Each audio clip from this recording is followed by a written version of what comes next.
Hello everyone, my name is Weston Ambrose. My senior project was a Muay Thai class. Before I get into my central question, I want to talk about some of the history leading up to the actual idea of the senior project.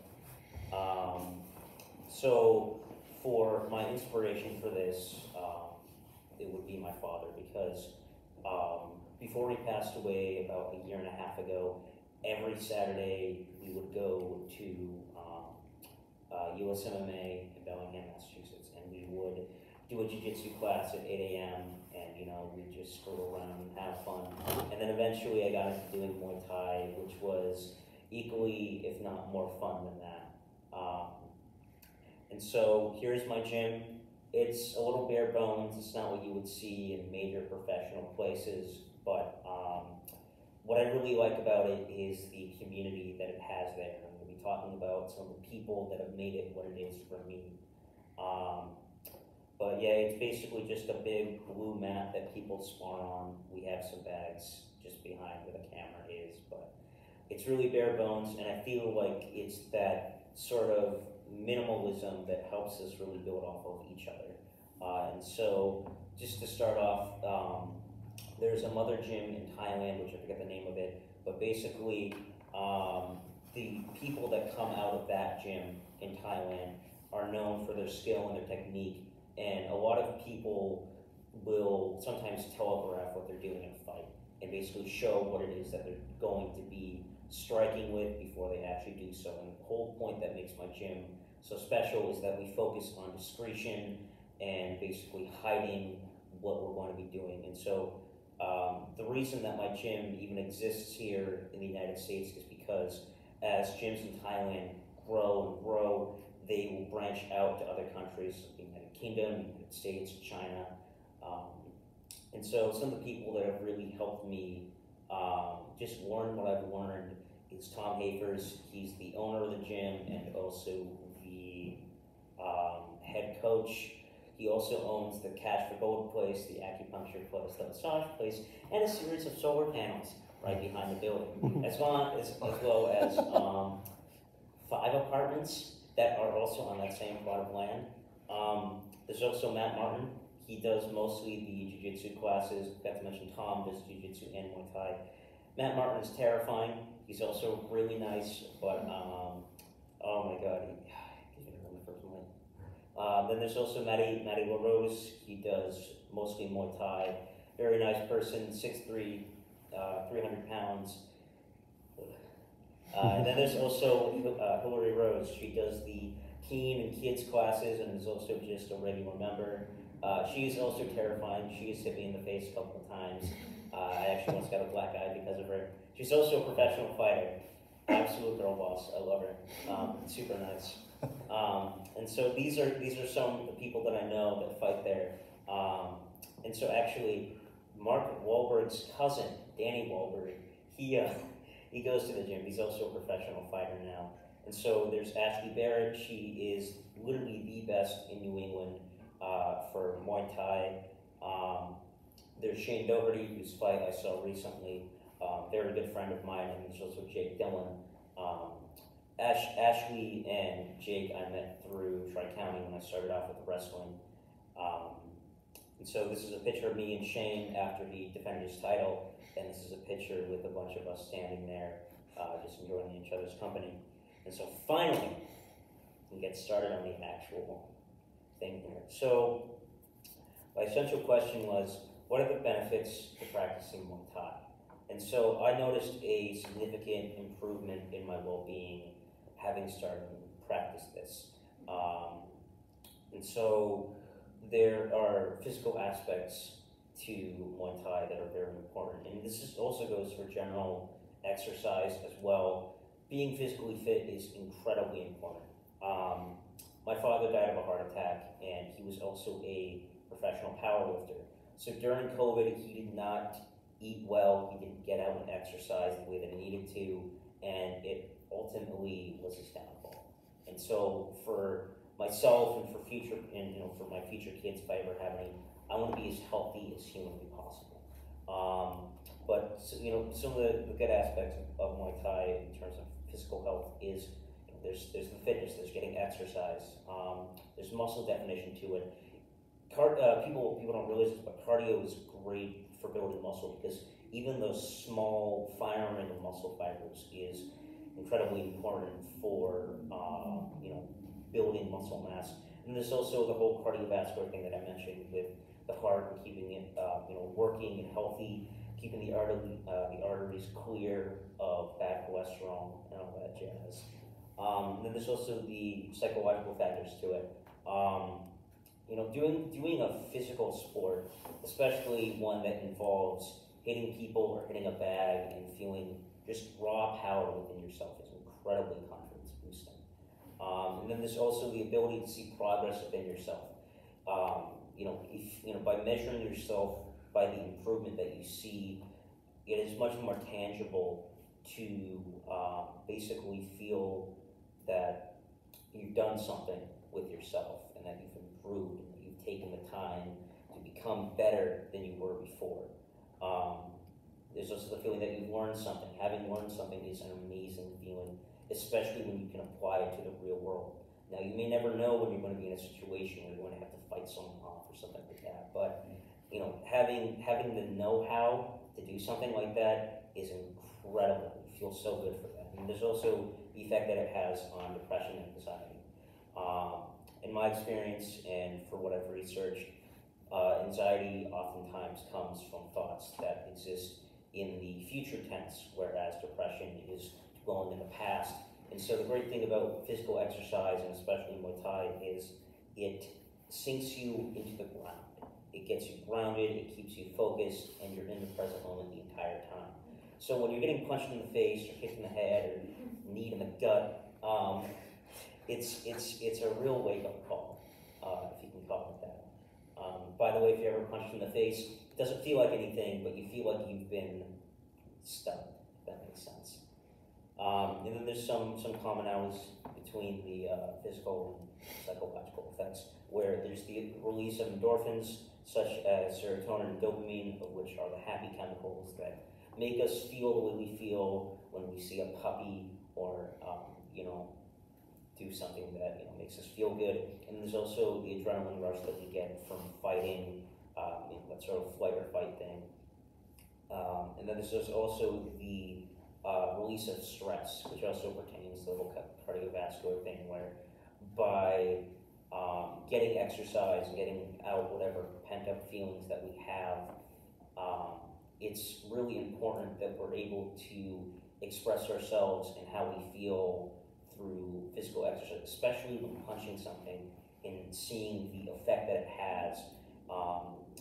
I'll get more to this when I talk about the extra class that I did, but to see the power within yourself to really throw a proper strike and really do damage to something, it's just so empowering, and just washes everything away. And there's also social implications to Muay Thai. There was a definite sense of community when I was going there. Everybody looked out for one another. It was like a big family. It was fantastic. Everybody was smiling. Everyone was happy to be there. So positive vibes were being spread around. It was fantastic. And there's also there was so much active participation where you didn't have time to think about what was going wrong with your life. You didn't have time to worry about things going on outside. Because when you were at the gym, when you were getting focused and you were fighting, you were in the moment. And that's kind of the most important thing about exercise, is just staying with it. And that's really why I enjoy doing this. And so a little bit of history. Basics are practiced by nomads in Indochina as they were traveling through the Vietnamese steppes and populating the area. It was refined for use in unarmed combat during the First Kingdom of Thailand.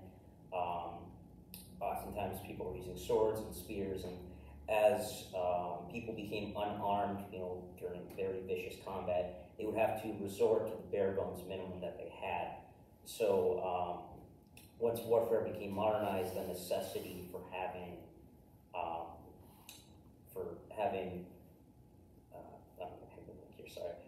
the necessity for having the need for close combat training became less and less, even though it's often seen being trained in Navy SEALs and so on and so forth. It started to become more of a sport. Fathers would go and teach their sons about Muay Thai, and it spread through that. And so according to one of the instructors, I was told that it was the way of the warrior, and I found that very inspiring. The difference between Muay Thai and Western boxing is basically Muay Thai includes pretty much every single one of the limbs of the body to be used and implemented in fighting. There's clinch, which is basically having your arms around someone, kneeing and elbowing.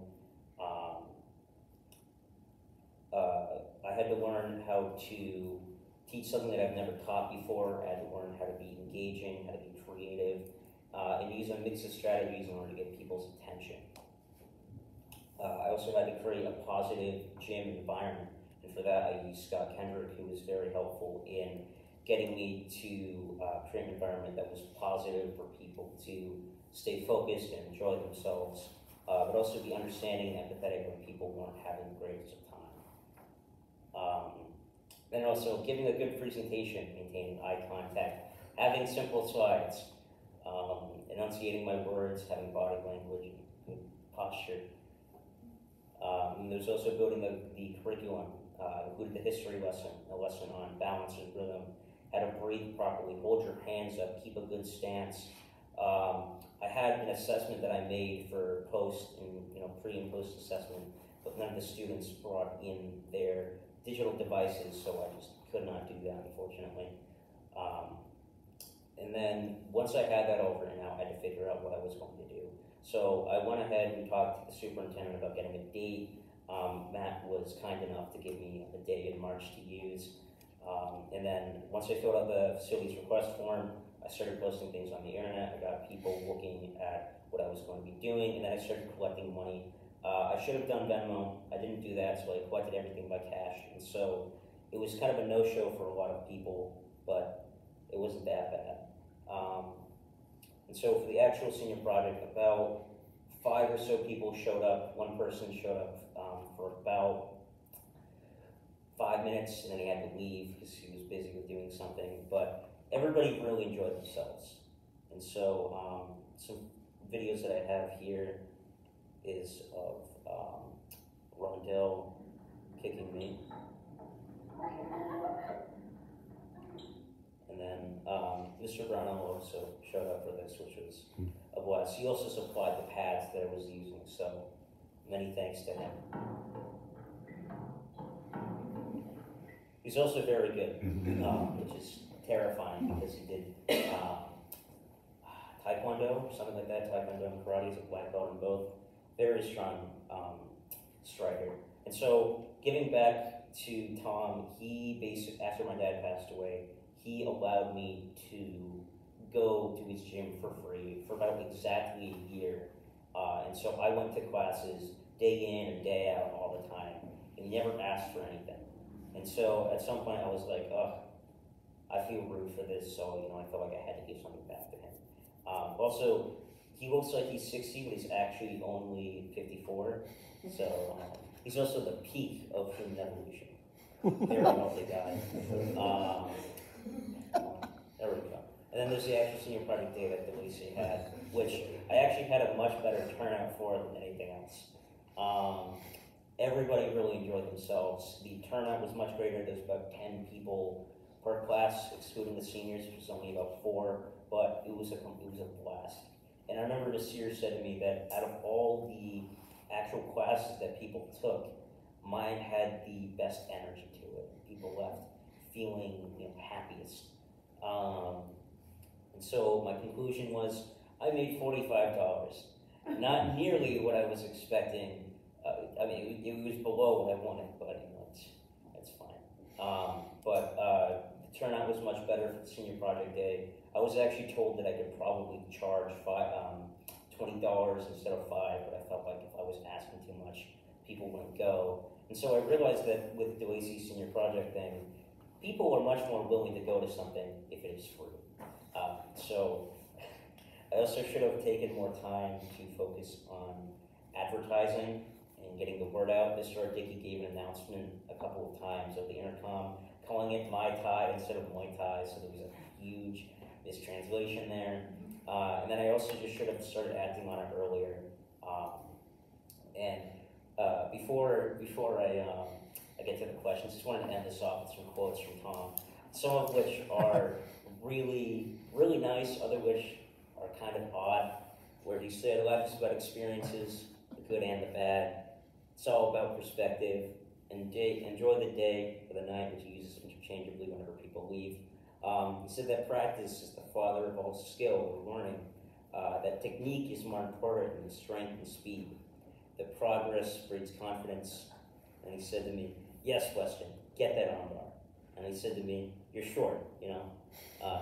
God, I'm old. Come in any time, just when we're not close.